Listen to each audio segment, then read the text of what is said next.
જય અવધૂત. નવનાથ ધામની પાવનભૂમિ પર બિરાજમાન બ્રહ્મલીન પરમ પૂજ્ય શ્રી સાનિયાદાદાના ચરણોમાં મારા સાષ્ટાંગ દંડવત પ્રણામ અને વિશ્વવંદનીય પરમ પૂજ્ય શ્રી છોટેદાદાના ચરણોમાં મારા કોટી કોટી નમન. જાન્યુઆરી માસનો પહેલો ગુરુવાર શ્રી પ્રતાપરુદ્ર હનુમાન દાદાના સાનિધ્યથી આપણે શરૂઆત કરીએ. શ્રદ્ધામય પુરુષાર્થનો 101મો અંક આવી ચૂક્યો છે. તો પરમ પૂજ્ય શ્રી છોટેદાદાને નમ્ર વિનંતી છે કે આપણી સમક્ષ 101મા અંકનું અનાવરણ કરે. તાળીઓના ગડગડાટથી આપણે વધાવી લઈએ.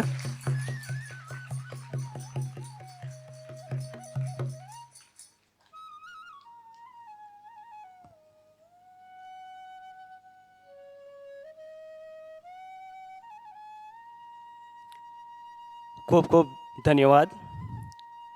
શ્રદ્ધામય પુરુષાર્થનું લવાજમ જેમનું પણ રિન્યૂ કરવાનું બાકી હોય તો સત્વરે લવાજમ રિન્યૂ કરાવી લઈ.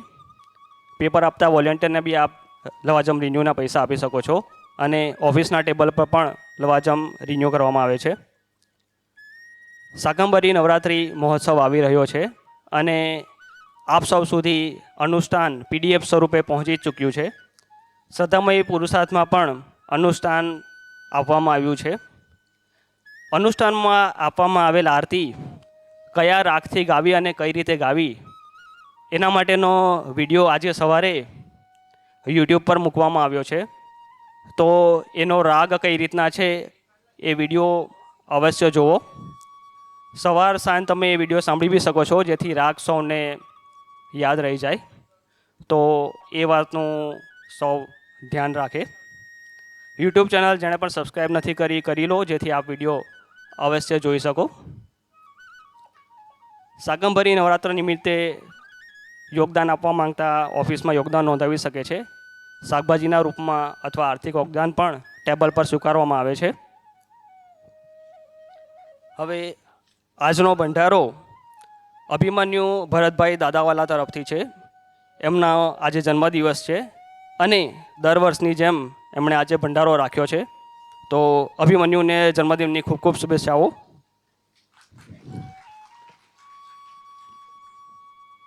અન્ય ક્ષેત્રે યોગદાન આવ્યું છે. મંજુબેન રમણભાઈ પટેલ નસુરા 5 કિલો ભીંડા, 5 કિલો દૂધી, 5 કિલો આંબા હળદ. સંગીતાબેન પટેલ વેલવાજ 15 કિલો ચોખા. સલ્લાબેન પાટીલ વિજલપુર 25 કિલો મગદાળ. હિંમતભાઈ બોરસે વિજલપુર 20 કિલો ખાંડ. બિપિનભાઈ કામિત મોટા તારપાડા 1000 નંગ પતંગ, 700 નંગ દોરા, 5 કિલો તલ, 10 કિલો ગોળ.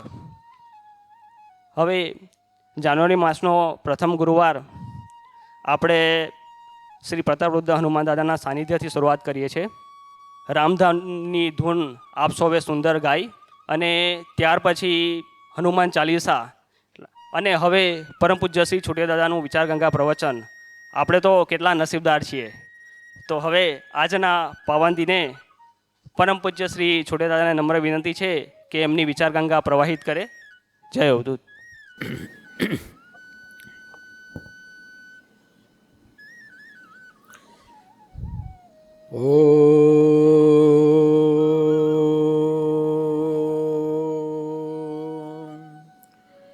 लोकाभिरामं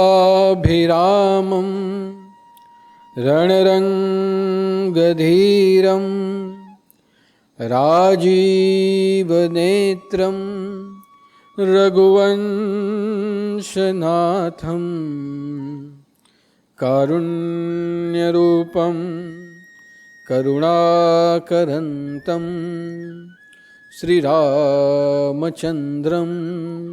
शरणं प्रबध्ये. मनोजवं मारुतुल्यवेगं जितेन्द्रियं बुद्धिमतावरिष्ठं वातात्मजं वानरयुद्धमुख्यं श्रीरामदूतं शरणं प्रबध्ये. बोलिए सियावर रामचंद्र भगवान की जय. पवन सुत हनुमान जी महाराज की जय। सदगुरु देव की जय। अवधूत चिंतन श्री गुरुदेव दत्त सदगुरु देव की जय। नवनाथ चिंतन श्री गुरुदेव दत्त अलख निरंजन। आदेश आदेश आदेश।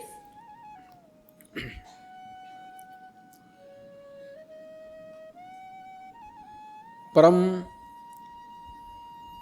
कृपालु स्वरूप, दया स्वरूप और हम सबके जीवन के आधार स्वरूप ऐसे हमारे सद्गुरु श्री सानीनाथ जी के चरणों में मेरे कोटि कोटि नमन। वर्ष के प्रथम गुरुवार पर जिस महाबली परम तत्व की हम सब ने उपासना की है, जिनका नाम अमर स्तोत्र है कि जो राम राम जपने से हमारे जीवन का मृत्यु नहीं लेकिन मोक्ष हो जाता है, ऐसे लोकनायक हम सबके जीवन के आदर्श भगवान श्री सियावर रामचंद्र जी के चरणों में मेरे कोटि कोटि नमन। साथ साथ जो सभी प्राणी मात्र के रक्षक है, जिनकी कृपा से हम हमारे जीवन में संरक्षण प्राप्त करते हैं, जिनके प्रकट होने की गति वायु से भी तेज, प्रकाश से भी तेज, शब्द से भी तेज और मन से तेज है, वैसे मनोजवम और बल बुद्धि के दाता भगवान श्री हनुमान जी के चरणों में मेरे कोटि कोटि नमन। और जो भी नाथ भक्त फेसबुक के माध्यम से, यूट्यूब के माध्यम से हर गुरुवार की विचार गंगा का श्रवण दर्शन कर रहे हैं, ऐसे सभी धर्म प्रेमी भाई बहनों को, सभी नाथ भक्तों को मेरा जय उदूत, जय जय मच्छिंद्र समर्थ और आदेश।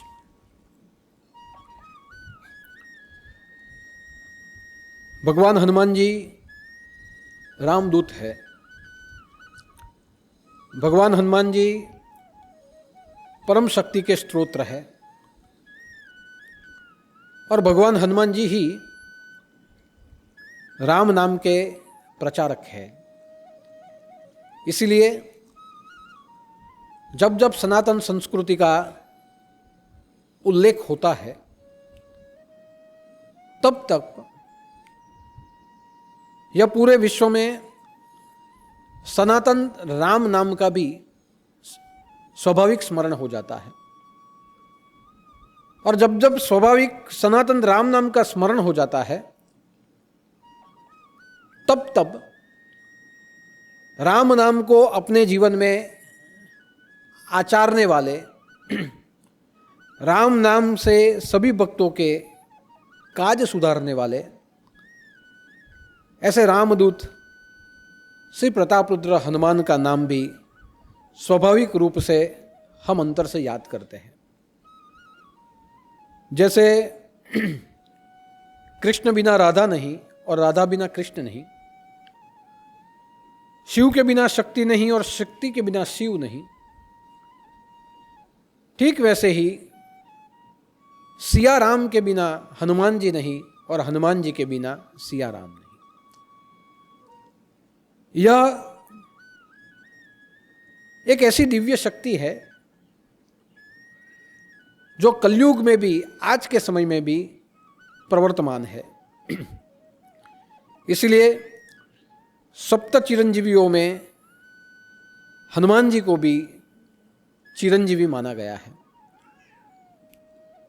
और इसीलिए हर साल का प्रथम गुरुवार हम भगवान राम का नाम लेते हुए,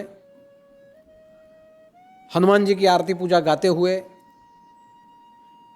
हमारे गुरुदेव के चरणों से प्रथम गुरुवार की हम शुरुआत करते हैं। वैसे जब जब शुभ कार्य करने हो तो भगवान गणपति की पूजा होती है, लेकिन जब जब धर्म के कार्य करने हो तो प्रतापरुद्र हनुमान की पूजा होती है। भगवान गणपति मंगलकारी देवता है, विघ्न हरने वाले देवता है।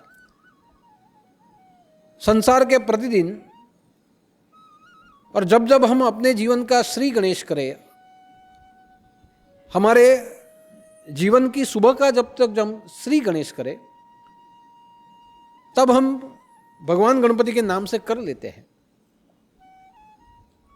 लेकिन विशेष रूप में जहां धर्म के कार्य का श्री गणेश करे, जहां धर्म के संरक्षण के कार्य हम करें,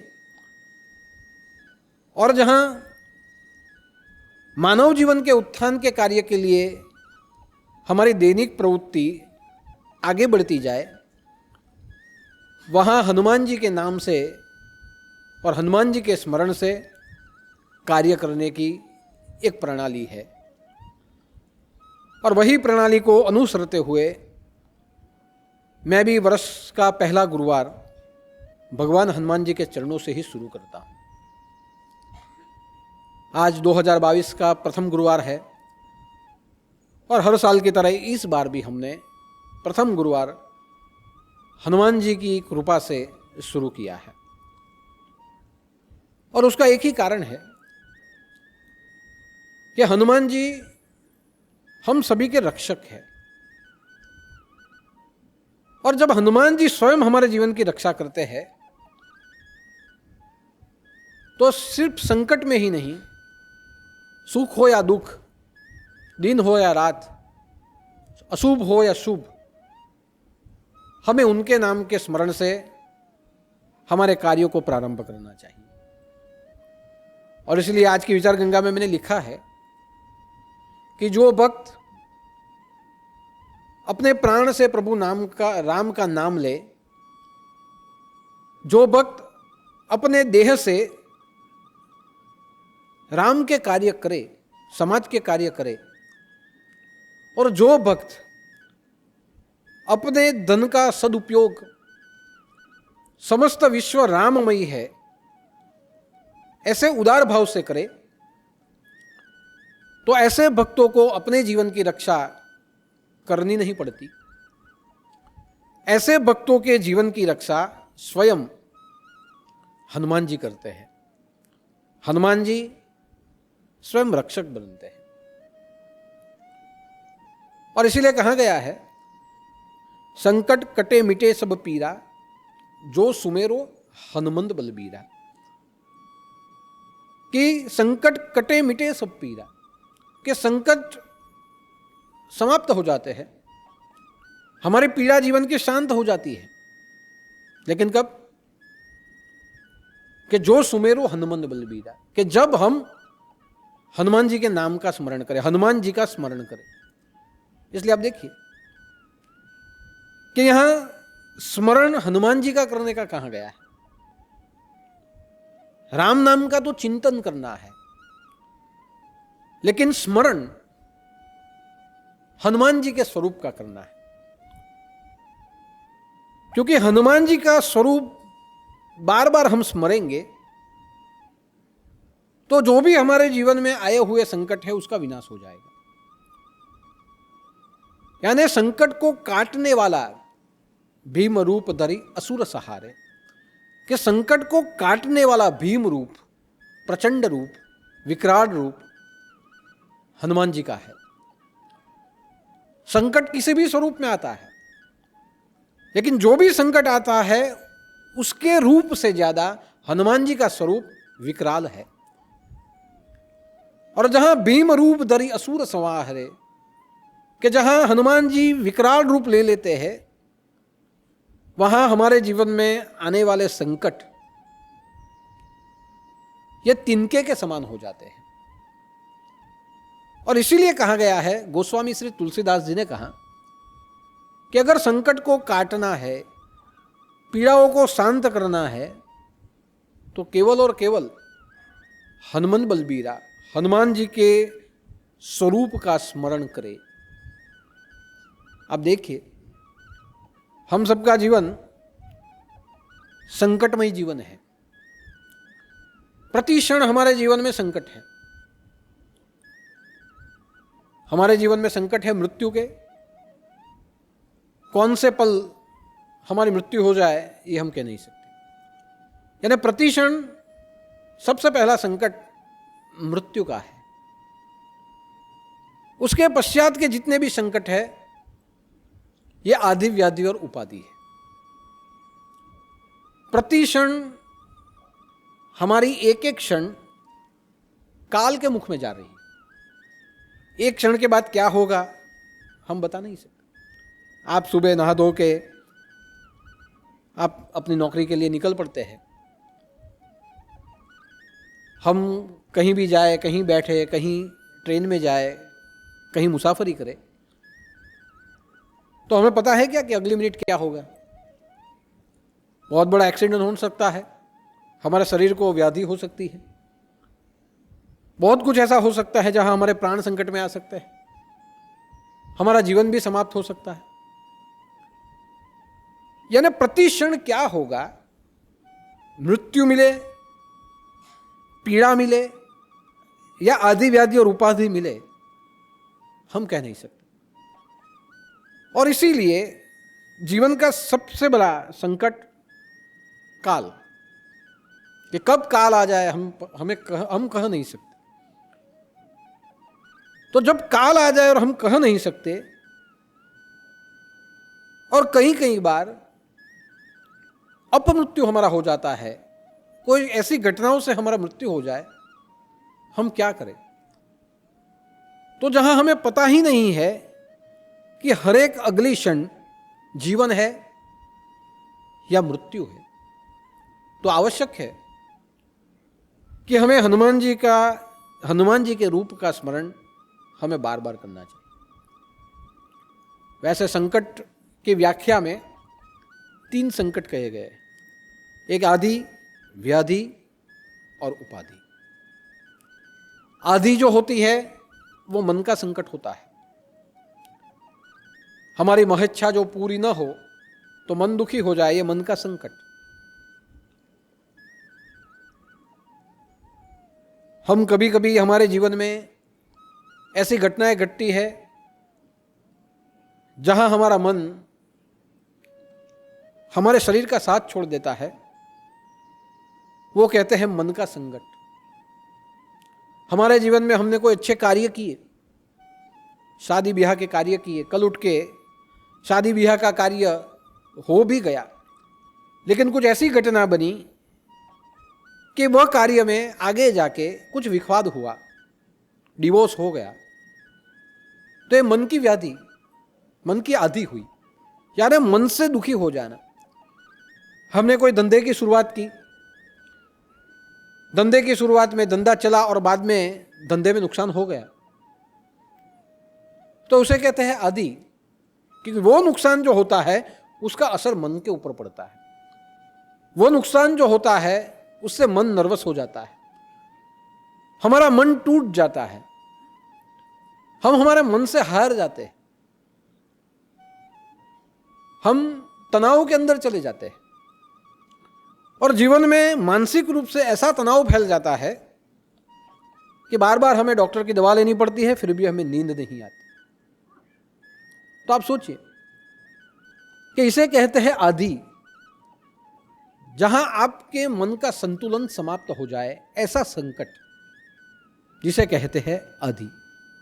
आज पूरे विश्व में सबसे ज्यादा संकट मन का ही है। हमें भय मन में लगता है, हमें दुख मन में होता है,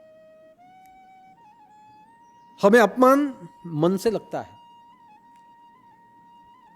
तो ज्यादा से ज्यादा जीवन का संकट मन का संकट होता है। जो भी हम अच्छा करने के लिए जाए उसमें कुछ गलत हो जाए और मन भंग हो जाए,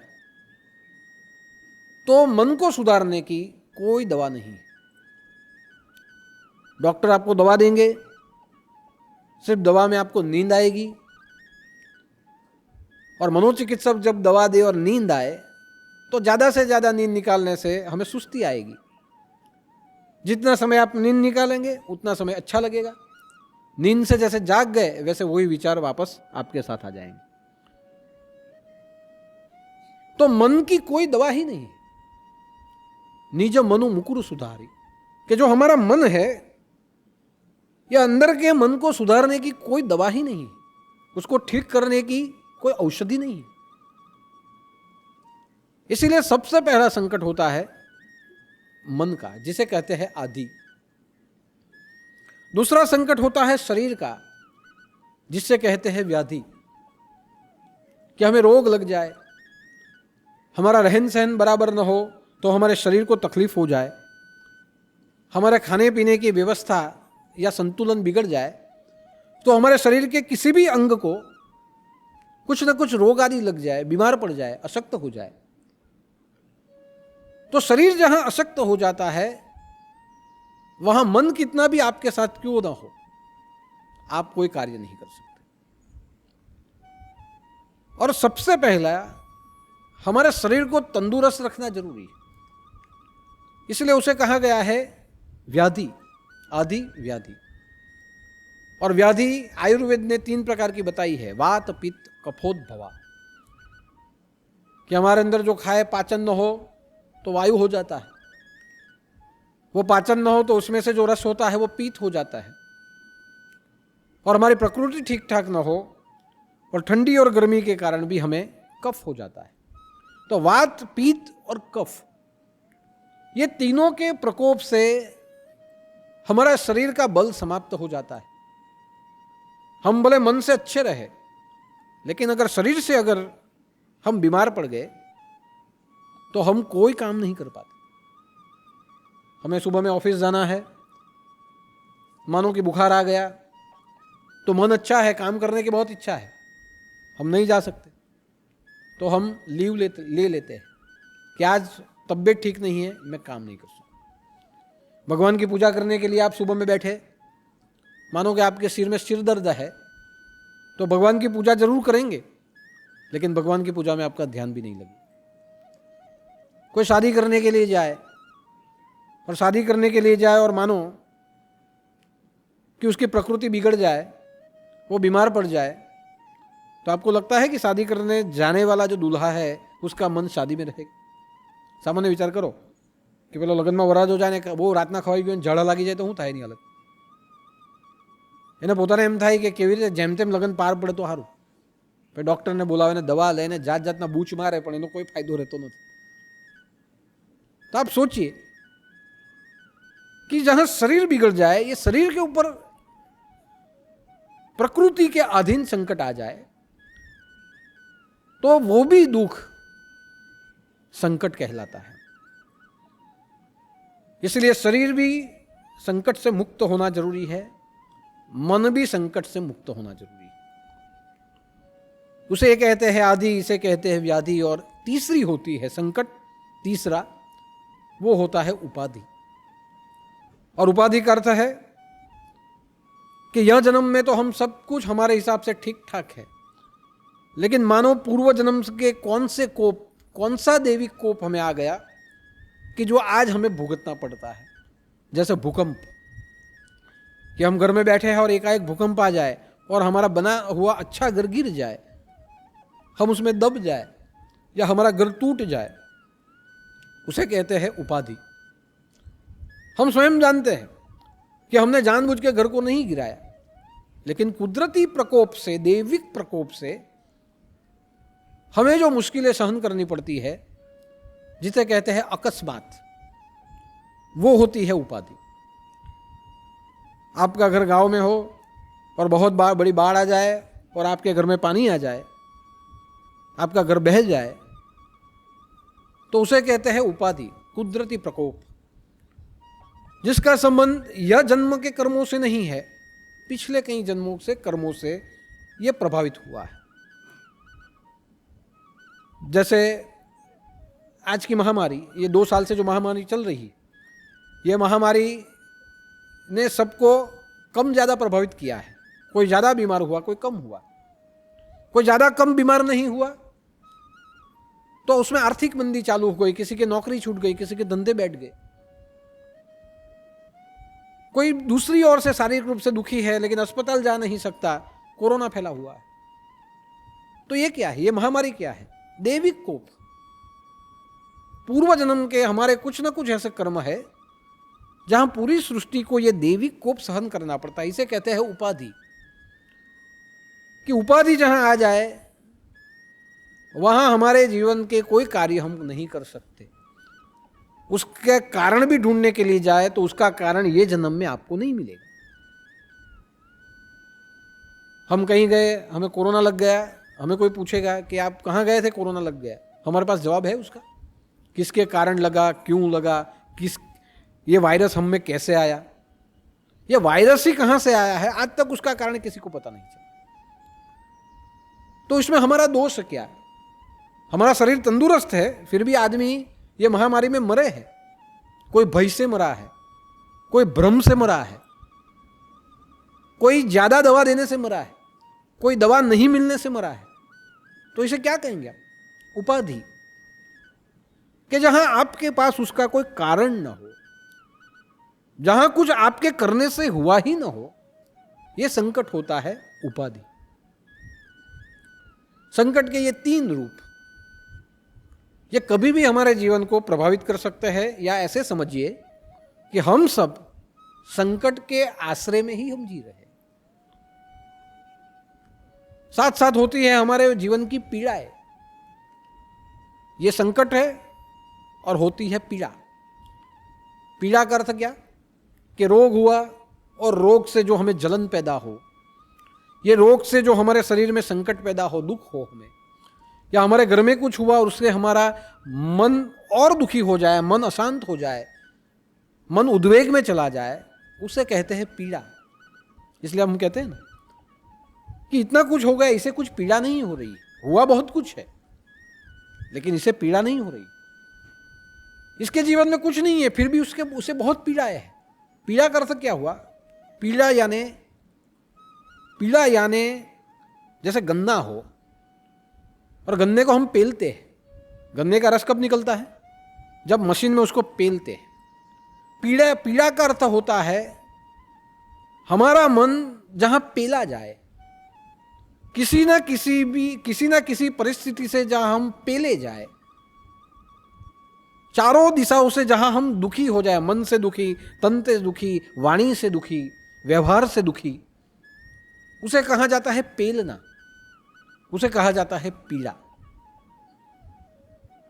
तो ज्यादा से ज्यादा हमें शरीर से दुख प्राप्त हो, मन से दुख प्राप्त हो, वाणी से हमें दुख प्राप्त हो, व्यवहार से दुख प्राप्त हो, उसे कहा जाता है पीड़ा। तो संकट कट जाएंगे, पीड़ा मिट जाएगी। संकट मिटते नहीं, एक संकट गया तो दूसरा आएगा। ये कोरोना वेरिएंट देखिए आप, एक वेरिएंट गया तो दूसरा आया, दूसरा गया, तीसरा आया, ये चालू ही है। ये क्या है? संकट कटे, जो आया है वो चला जाएगा, मिटेगा नहीं, आना आएगा।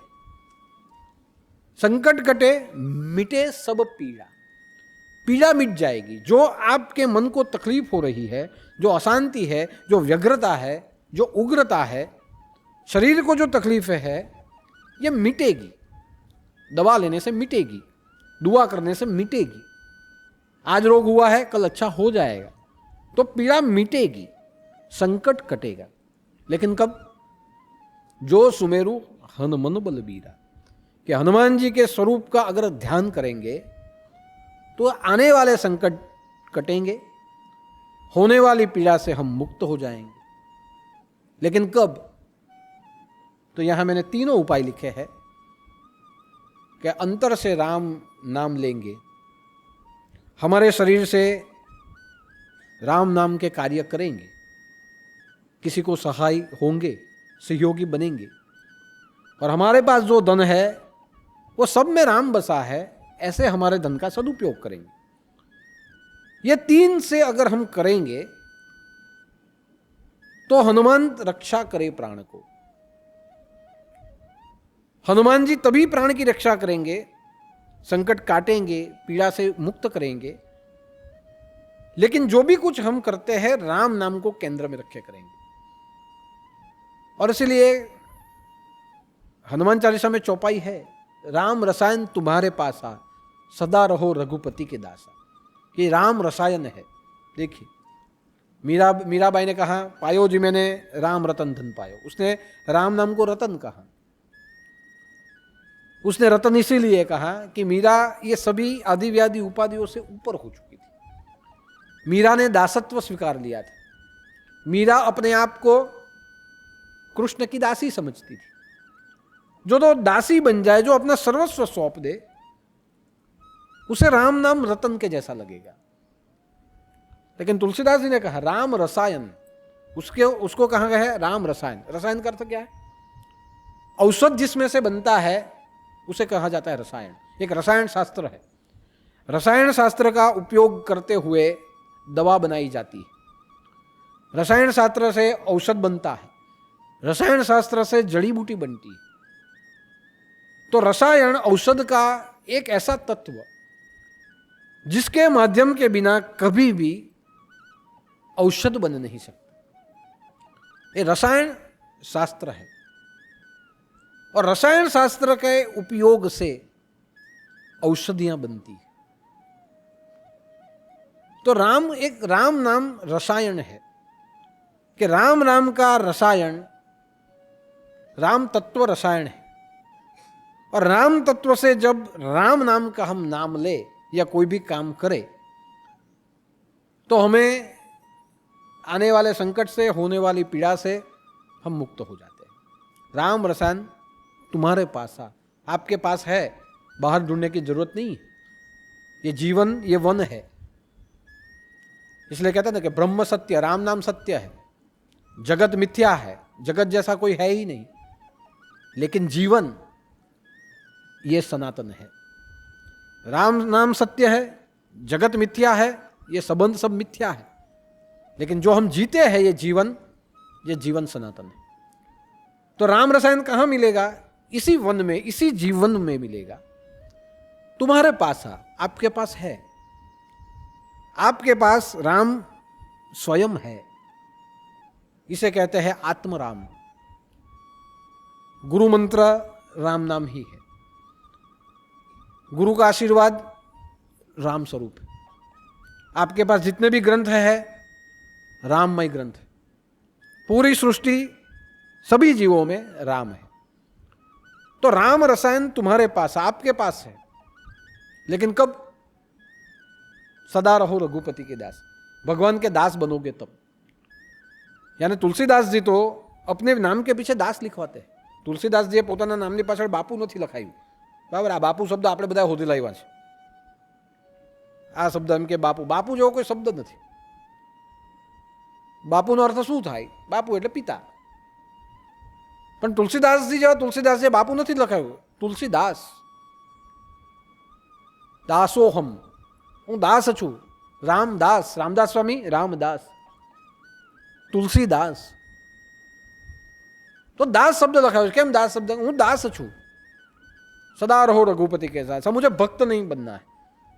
अगर मैं भक्त बनूंगा तो मैं अपेक्षा करूंगा कि भगवान मेरे ये काम हो जाए। भक्त अपेक्षा करता है, तो मुझे भक्त नहीं बनना है, मुझे शिष्य नहीं बनना है।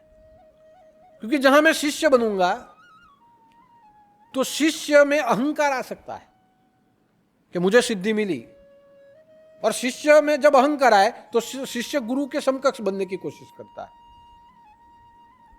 जितने भी शिष्य है वो गुरु के समकक्ष बनने की कोशिश करता है कि मुझे गुरुदेव ने सिद्धि दे दी, अब मैं और मेरे गुरु एक समान। शिष्य अहंकारी हो सकता है। यानी मुझे शिष्य भी नहीं बनना है, मुझे भक्त नहीं बनना है, मुझे अपेक्षा नहीं करनी, मुझे महंत नहीं बनना है। राम ने जो सौंपा है वो मैं करूंगा, लेकिन महंत बनते हुए मुझे जागीरदार नहीं बनना है। तो मुझे क्या बनना है? मुझे दास बनना है, मुझे सेवक बनना है। तेरे हर काम तेरे नाम से मुझे करने हैं। इसलिए भगवान ने, तुलसीदास जी ने अपने आप को दास बताया कि राम रसायन तुम्हारे पास आ। कब? सदा रहो रघुपति के दास। आप राम के दास बनेंगे तब। हनुमान जी कौन थे? हनुमान जी रामदास। हनुमान जी कौन थे? हनुमान जी रामदूत। दूत का अर्थ होता है राम का संदेशा ले जाने वाला, दास का अर्थ होता है राम नाम की सेवा करने वाला। और इसलिए आप देखिए कि जब भगवान ने लंका में रावण को मारा और वापस जब अयोध्या आए तो जिसने जो मांगा उसे दे दिया। हनुमान जी को बोला गया, हनुमान जी तुम्हें क्या चाहिए? हनुमान जी ने कहा मुझे कुछ नहीं चाहिए, ना मुझे प्रतिष्ठा चाहिए, ना मुझे पद चाहिए, अगर आपको देने हैं तो आपके चरण दीजिए। फिर भी लक्ष्मण जी ने और सीता जी ने आग्रह पूर्वक उन्हें 9 लखा हार दिया कि हनुमान जी आप कुछ तो रखो, अब तो ऐसे ही वन भटकते रहेंगे, आपके लिए जरूरी है, आप कुछ तो रखो। हनुमान जी ने मना किया, फिर भी 9 लखा हार दिया। अब देखिए हनुमान जी ने वो हार को पहना नहीं, हार को स्वीकारा, अपने पास रखा। और अपने पास जब हार को रख दिया तो बाद में क्या हुआ? ये हार को जब रख दिया सब लोग देके भूल गए। और जब राम का राज अभिषेक होता था तो सब लोग आनंद मंगल थे। हनुमान जी कुछ व्यग्र दिख रहे थे, चिंतित दिख रहे थे। और देखा गया कि हनुमान जी क्या करते हैं, तो जो 9 लखा हार दिया था उसमें जो हीरे थे, वो हीरे को हनुमान जी दांत से फोड़ते थे और उसमें देखते थे और फेंकते थे। लक्ष्मण जी ने कहा हनुमान जी ये क्या कर रहे हो? ये 9 लखा हार हमने आपको दिया है और इसे आप ऐसे ही अपने दांतों से चबा चबा के फेंक रहे हो।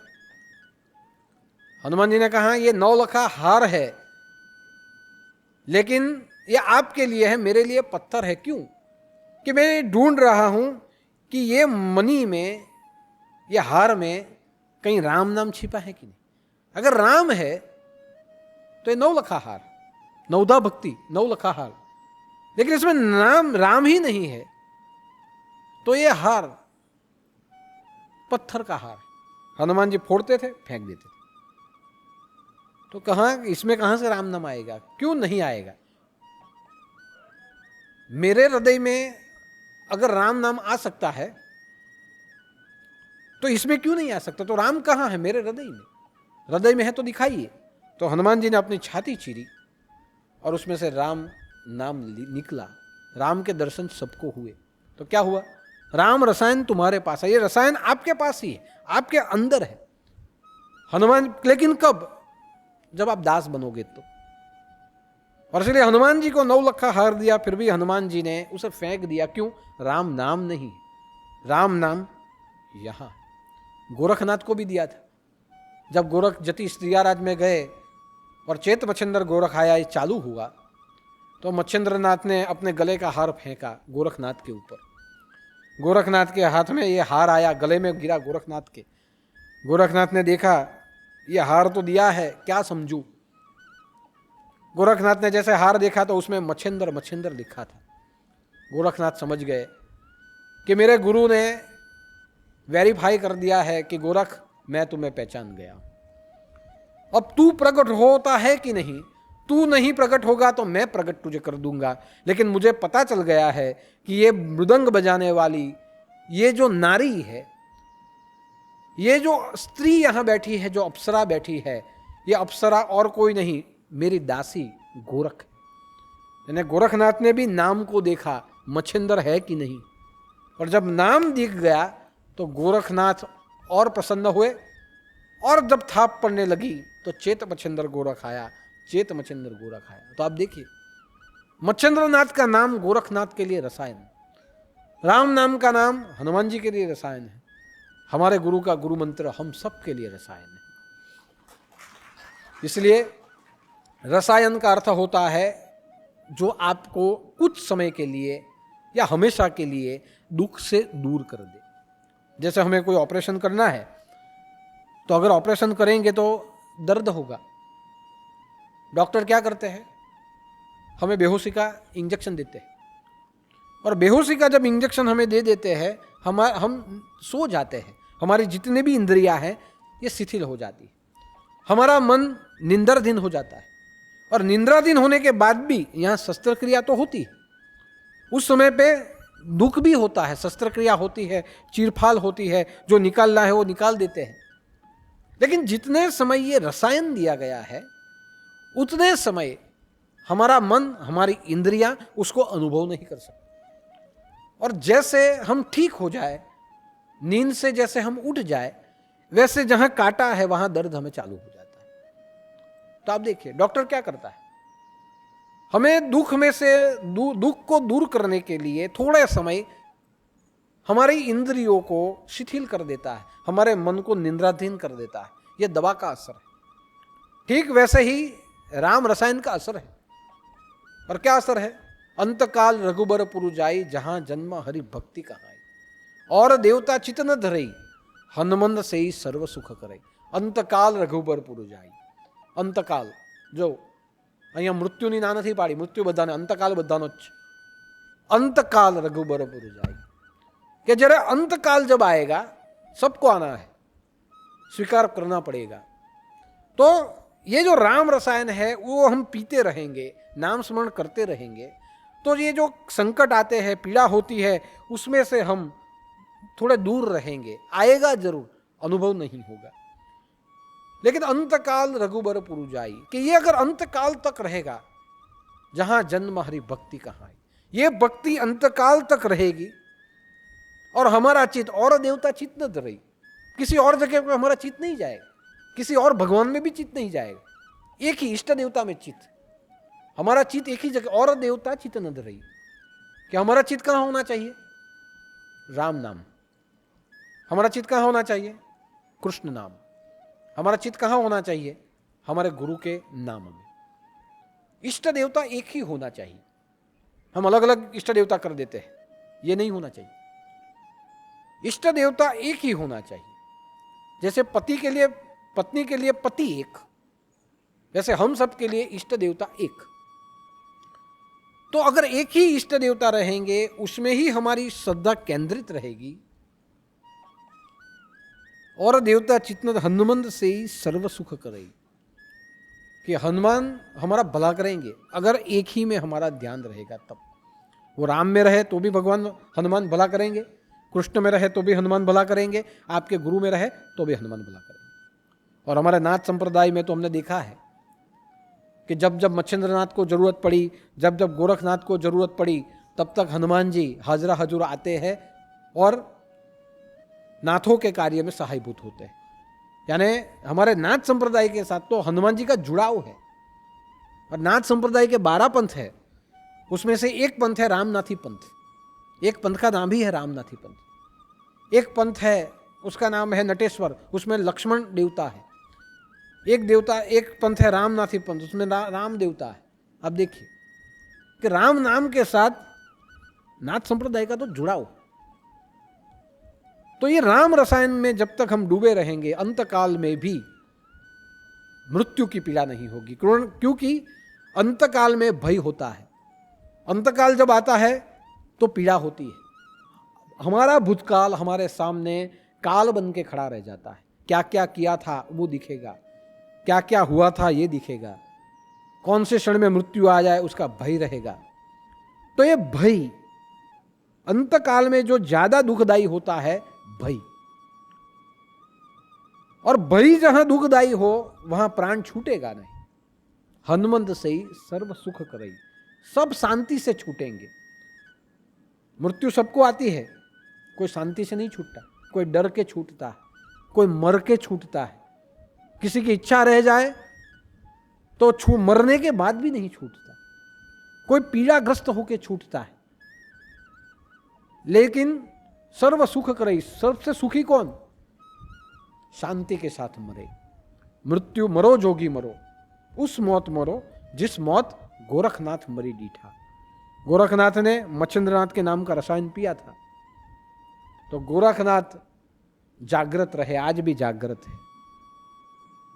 और शांति से गोरखनाथ का नाम लेते हैं, मन को शांति होती। राम नाम का नाम शांति देता है। हम भी जब छूटेंगे शांति से छूटेंगे। इसलिए जब कोई मरता है तो कहा जाता है ये शांत हो गया, शांत हुआ, इसका शरीर शांत हो गया। शरीर तो शांत हो गया, मन हुआ कि नहीं हुआ? जो इच्छा पूरी नहीं हुई, मन उसके पीछे भागे, वो मृत्यु नहीं, ये मौत है।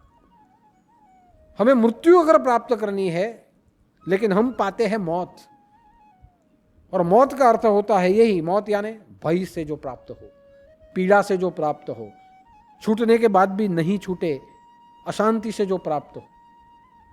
સર્વ સુખી કોણ? આપણે એમ નહીં કહી શકીએ કે અમે સુખી છે. મરહો કઈ રીતે તેના પરથી નક્કી થાય કે તમે સુખી કઈ રીતે છો. ઘણા પાસે બહુ પૈસા હોય પણ પેલો વેન્ટિલેટર પરથી છૂટે જ નહીં જલ્દી. લાખો રૂપિયાનું પાણી થઈ જાય, દવા કરાવી દે, ડૉક્ટરને કહે કે ભાઈ વાંધો નહીં, એક વેન્ટિલેટર નહીં તમે 2 વેન્ટિલેટર લગાવી દો. ડૉક્ટર કહે ભાઈ બહુ બિલ થાય, બહુ બિલ થાય તો એની ચિંતા નહીં કરતા, લાખના કરોડ ખર્ચી કાઢું, પણ એને શાંતિથી જે થવું હોય તે થવા દो. अब आप देखिए इतना रुपया हो फिर भी छूटता नहीं, उसे क्या कहा जाता है? अशांत. ये सुखी नहीं है. तो जो सुख से छूट जाए, बैठे बैठे नाम लेते हुए जो चला जाए, जिसका आत्मा ब्रह्मरंध्र से छूट जाए, वो समाधि की ओर चला जाता है.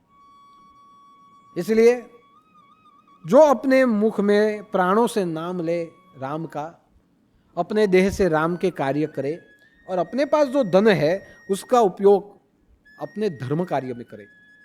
जहाँ आप आश्रम में जाते हो वो गुरु दरबार में करे, गुरु दरबार में करे, राममय देख के करे कि ये जो धर्म है सनातन धर्म है, आपके गुरु कार्य करते हैं, राममय कार्य है उसमें दे, यज्ञ याग आदि के कार्य में दे, किसी को पढ़ाने में दे, किसी की तकलीफ दूर करने में दवा में दे. अगर ये करेंगे तो इतना समझ लीजिए कि आपके रक्षक और कोई नहीं, हनुमान जी आपके रक्षक स्वयं बनेंगे. अभी राम मंदिर बन रहा है, तो अयोध्या में राम मंदिर बनना चालू है. तो राम मंदिर के लिए समर्पण निधि सब जगह से ली गई. किसी ने मन से दी, किसी ने कमन से दी, सब ने दी. हमारे पास भी आए थे कि दादा हम तो आपको ऐसे नहीं कहेंगे कि आप कुछ दीजिए, लेकिन आप आके प्रवचन करेंगे तो और लोग प्रोत्साहित होंगे और देंगे. तो जब मैं प्रवचन करने के लिए गया तो मैंने वहाँ स्पष्ट कहा कि हमारे पूरे देवसर गांव में से आप समर्पण निधि ले, और जहाँ देवसर गांव पूरा देगा, राउंड फिगर जहाँ घटता हो मुझसे ले लेना, जितना भी हो मैं दे दूंगा. और फिर भी जब मुझे लगा कि ये समर्पण निधि के लिए लगता नहीं है कि कोई सीधे रूप से कार्य हो रहा है, तो मैंने स्वैच्छिक रूप से आरएसएस के कार्यकर्ताओं को बुलाया, और गुरुवार के दिन ही शायद 1,21,000 जितनी राशि मैंने राम मंदिर के लिए मैंने समर्पण में दे दी. अब किसी ने बोला भी कि दादा को इतना रुपया देने की जरूरत क्या थी, कहाँ जाएगा क्या पता. देखो वो जहाँ भी जाए लेकिन राम के नाम में गया है, उतना मेरे लिए बस. एक ईंट भी उसमें आ गई तो समझ लेना राम नाम में, राम मंदिर के कार्य में दी गई निधि में एक ईंट भी आ गई तो समझ लेना वह ईंट में हम सबका अधिकार है. ये जो આવ્યું છે, જે મૂકેલું તે તમારા બધામાંથી જ મૂકેલું છે. 1.25 લાખ રૂપિયા આપણે મૂકેલા, 1.25 લાખ રૂપિયા મૂકેલા શું? આ ઈંટમાં જેટલા બી કણ છે ને, એ બધા કણમાં મારા બધા ભક્તોનો ભાગ છે. બસ. यानी जो भी आपका धन हो राम कार्य में जाना चाहिए, राम मंदिर के कार्य में जाना चाहिए. लोग कहते हैं राम मंदिर क्यों बने, मैं कहता हूं क्यों न बने. अगर मस्जिदें बन सकती है, अगर चर्च बन सकता है, तो हमारा राम मंदिर क्यों न बने. केवल अयोध्या में ही नहीं, मैं तो कहता हूं गांव गांव राम मंदिर होना चाहिए. जहां जहां राम मंदिर होगा वहां वहां राम नाम के पीछे कार्य करने वाले एक एक व्यक्तित्व हनुमान के जैसे होंगे. और जहां हनुमान के जैसे व्यक्तित्व होंगे वहां आप ध्यान में रखिए, एक धर्म की ध्वजा वहां सुरक्षित रहेगी. इसलिए राम मंदिर भी बनना चाहिए, गांव गांव बनना चाहिए, और प्रत्येक गांव में हनुमान के जैसे कार्यकर्ता बनने चाहिए. तो हमने ये योगदान दिया, और इसीलिए दिया कि हमारी रक्षा हनुमान जी करे. देखिए हनुमान जी धर्म रक्षक है. आज हम इसीलिए यहाँ से गुरुवार शुरू करते हैं कि वो हमारी तो रक्षा करते हैं, गुरुदेव तो करते हैं, लेकिन हनुमान जी क्या करेंगे? हमारे धर्म की रक्षा करेंगे. हम में जो धर्म है उसका संरक्षण हनुमान जी करेंगे. हमारे मन को गुरु दरबार तक लाने का जो उत्तरदायित्व है वो हनुमान जी का है। इसलिए मैं गुरुवार की शुरुआत यहाँ से करता हूँ। क्यों? यहाँ से गुरुवार शुरू करेंगे और वापस अगले साल का गुरुवार यहीं से वापस शुरू करेंगे। हमारी गति हनुमान जी के हाथों। मनोजवम, ये वायुपुत्र है। हमारा मन जाएगा लेकिन हनुमान जी के साथ रहेगा। हनुमान जी हमारे मन को नियंत्रित करेंगे, क्योंकि ये धर्म की ध्वजा के रक्षक है। जब अर्जुन और हनुमान जी का मिलन हुआ रामेश्वर तीर्थ में, तो हनुमान जी बैठे थे, अर्जुन आया, उनमें संवाद होने लगा। तो अर्जुन को अपनी विद्या के ऊपर गुमान था। बातों बातों में अर्जुन ने कहा कि हनुमान जी, आप एक छलांग में पूरा समुद्र कूद गए, तो यह सेतु बनाने की जरूरत क्या थी? तो हनुमान जी ने कहा, मैं एक छलांग में पूरा समुद्र कूद गया, वो छलांग मेरी नहीं थी। वो छलांग में जो शक्ति थी मेरे राम की थी। प्रभु मुद्रिका मैली मुख माई, मैंने मुंह में राम नाम की मुद्रिका रखी थी, ये उसका पावर था, मैं कूद गया। बाकी मैं एक पेड़ से ज्यादा मैं कूद ही नहीं सकता। तो जो भी है, चलो राम की कृपा से आप कूदे, तो राम स्वयंभू हो, राम नाम से पत्थर तैर जाते हैं, तो राम को सेतु बनाने की जरूरत क्या थी? ऐसे ही सबको लेके वो चले जाते। अगर मैं उस समय पे होता तो मेरे बाण का मैं सेतु बना देता। ये राम भगवान ने आपके पास ये मेहनत क्यों करवाई? हनुमान जी ने कहा, ये तो जो भी है वो, लेकिन इतना मैं तुम्हें कह दूं कि ये जो तू सेतु बना देता, उसमें हमारे वानर ऐसा है कि एक दो अगर कूदते या एक पूछड़ी भी पटकता तो तेरा बाणों का सेतु टूट जाता। इसलिए राम ने राम नाम के पत्थर डलवाए। तो अर्जुन ने कहा, हो ही नहीं सकता।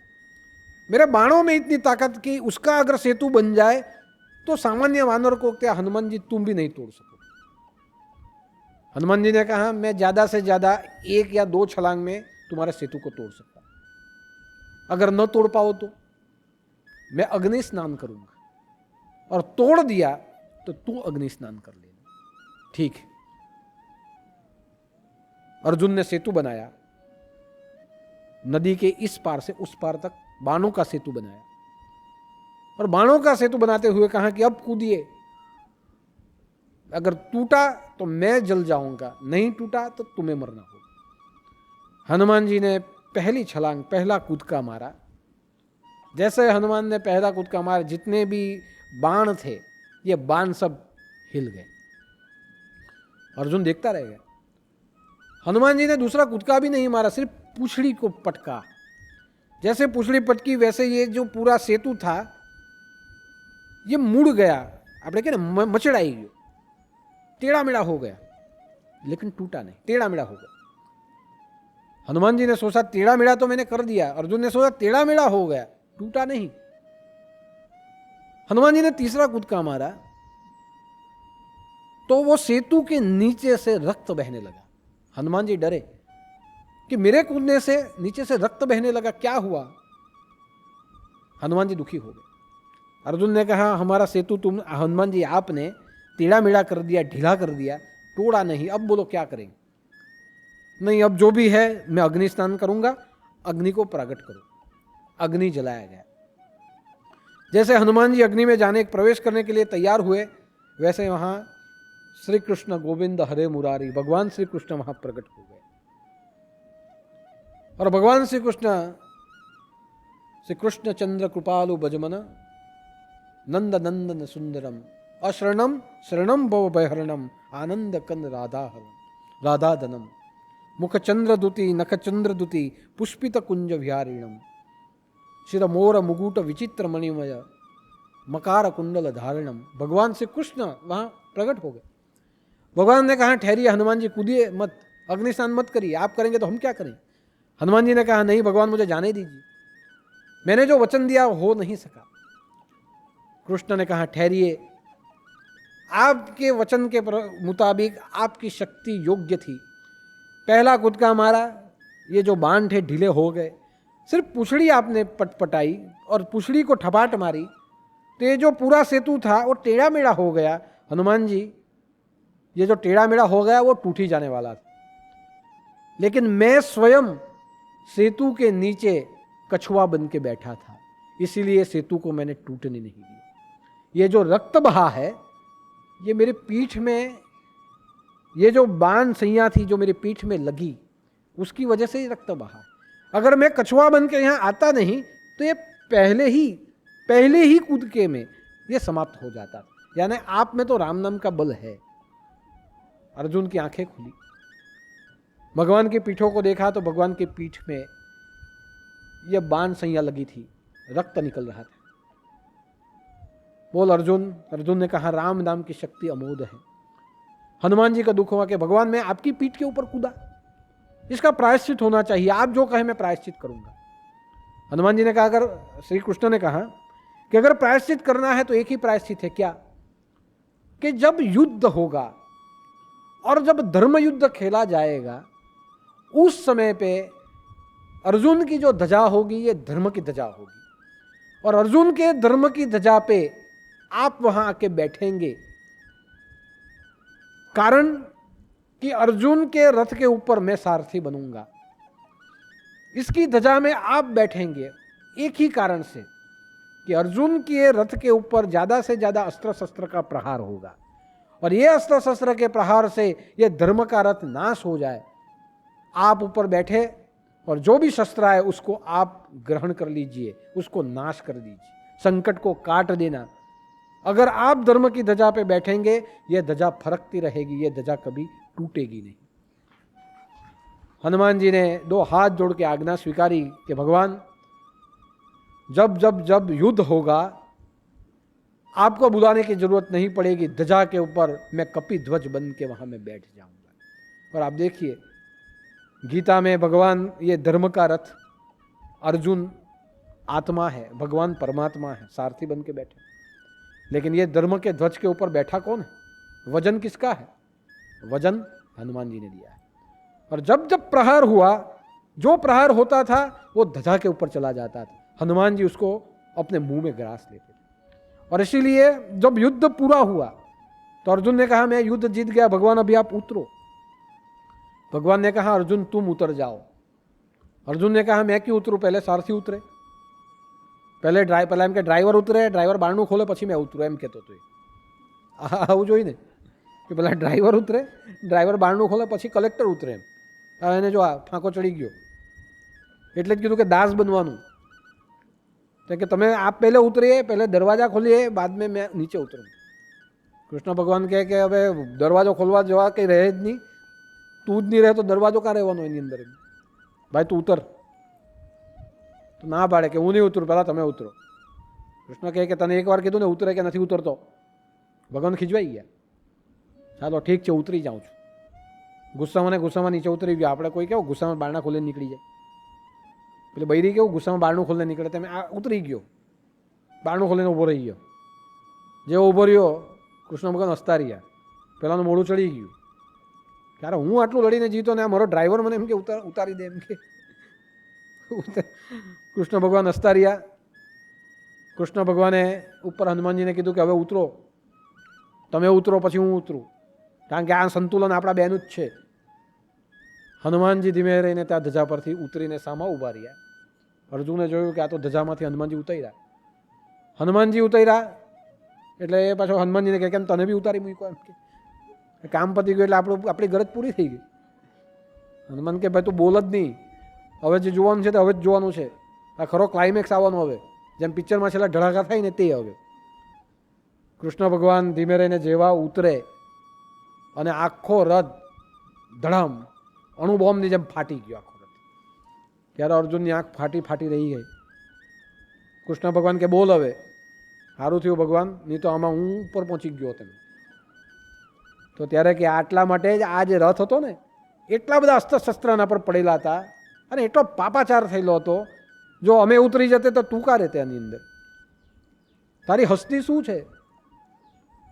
આ જે હસ્તી છે તે એક આની હસ્તી છે ને એક મારી હસ્તી છે, અને અમારી હસ્તી છે તો તારી મસ્તી છે, બાકી તારામાં છે શું? અર્જુને ભૂલ કબૂલી અને ભગવાને બેલેન્સ કરેલું, એટલે આ ધર્મની ધજા, ધર્મનો રથ એવો ને એવો રહ્યો, અને છેલ્લે બધું ભડકો બળી ગયો, અગ્નિ હવન થઈ ગયો ત્યાં। એટલે કહેવાનો મતલબ છે આપણો આ ધર્મનો રથ, આ ધર્મમાં, આ રથમાં આપણા સારથી આપણા ગુરુદેવ છે.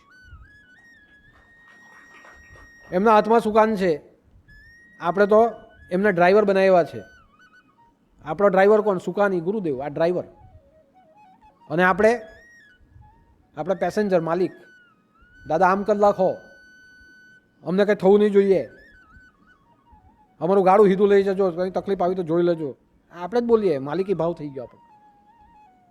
એટલે એ ડ્રાઈવર, આપણે અંદર બેઠેલા માલિક, પેસેન્જર, આપણી મર્સિડીઝ કાર ગણો કે લિમોઝિન ગણો કે ફરારી ગણો કે તમે જે ગણો તે આ તમારી કાર, જેની જે ઓકાત હોય તે કાર એની.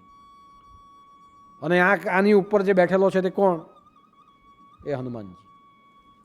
આપણી ધજા ઉપર જે બેઠેલો છે તે હનુમાનજી. એ હનુમાનજી બેઠા છે એટલે સંકટ આવે એ લઈ લે, અને જે પીડા થાય તે ગુરુ કૃપાથી નષ્ટ થઈ જાય. આ રીતે આપણો ધર્મનો રથ આ આગળ વધે છે. અને બીજું કામ મારું, હું કોણ છું? તો હું તો કંડક્ટર છું ભાઈ. તમારી પાસે ટિકિટ લેવાનું કામ મારું. ટિકિટ લીધા વગર કોઈને બેહવા નહીં દેવાની અંદર. કારણ કે છેલ્લે તો બસની જવાબદારી ડ્રાઈવરને કંડક્ટરની જ હોય. એટલે મારું કામ કંડક્ટરનું છે કે ટિકિટ હોય તો જ બેજો ને પૈસા આપીને બેજો. જે કામ થાય તેમાં પૈસા આપ્યા જ કરો. આ કામ મારું છે. કામ આપવાનું કામ એમનું છે, આવીને કામ કરવાનું કામ તમારું છે, ને આ આખું કામ પાર પાડવાનું કામ હનુમાનજીનું છે. માટે આપણે બધા આ મહા ખરાબ કાળમાં પણ સચવાયેલા છે. તો દોનો હાથ જોડते हुए हनुमान जी के नाम का स्मरण करें. जपत निरंतर राम नाम को हनुमंत रक्षा करे प्राण को. हनुमान जी ने बे हाथ जोड़ीने प्रार्थना करिए. हम प्रार्थना करते हैं कि जाने अनजाने में कोई गलती हुई तो भगवान क्षमा करिएगा. हम सबके जीवन आपके चरणों में है, हमारा सुकान आपके हाथों में है. हमारे धर्म की ध्वजा हनुमान जी बैठे हैं. बस यह धर्म कार्य में हमारे द्वारा ये शरीर से कार्य करवाइए. हमारे धन का उपयोग ये धर्म के कार्य में होता रहे, ऐसी सद्बुद्धि दीजिए. और हमारे मुख से कभी कटुवाणी न निकले, सिर्फ आपका नाम हमेशा निकलता रहे, ऐसा अजपा जाप हमारे जीवन में दीजिए. ऐसी प्रार्थना हनुमान जी के चरणों में, गुरुदेव के चरणों में, श्री राम जी के चरणों में करते हैं. 25 बार हम राम नाम का जाप करते हैं.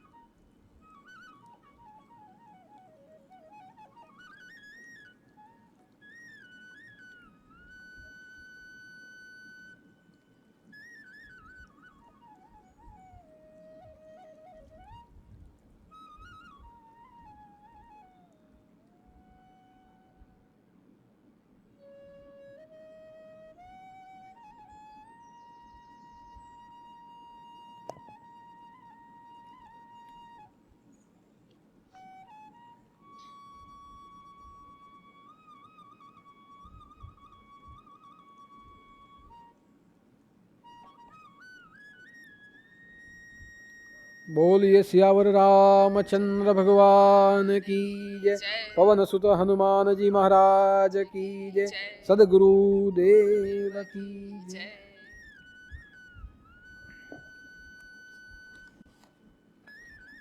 आज का भंडारा, આજનો ભંડારો અભિમન્યુ ભરતભાઈ દાદાવાલાના જન્મદિન નિમિત્તે ભરતભાઈ દાદાવાલા પરિવાર તરફથી આજનો ભંડારો છે.